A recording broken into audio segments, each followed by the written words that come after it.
से पिया होला से जिया पर बहुत कले से पिया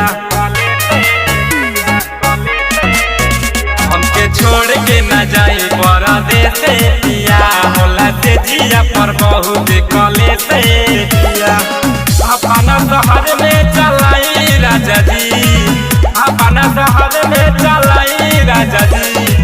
ले लीना राजा गोलो ने टेम्पू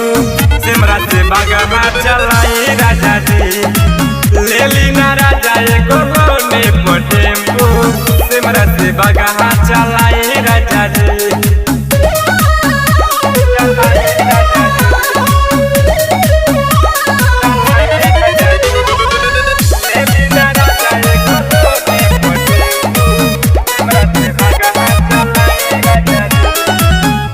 पिया सजिया के अइबा में हरी के हाथे खाना बाहर पे खाइबा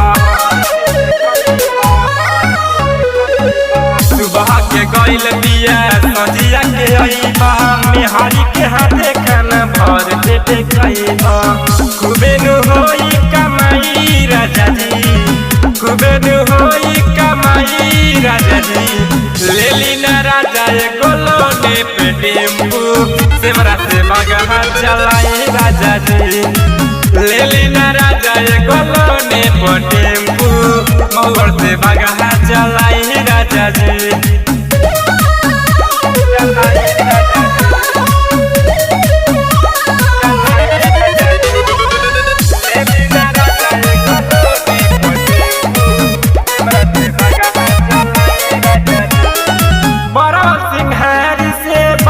सवारी सब कदे आगे लेके आई अपन गाड़ी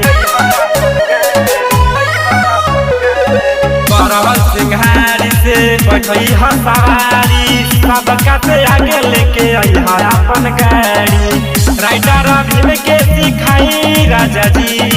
निरंजन पटेल के सिखाई राजा जी ले लीना राजा गोलो ने टेम्पू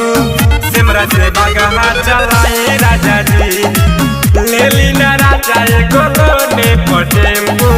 सिमरा से बगहा चलाई राजा जी। Mix by Sharma recording studio Bagaha.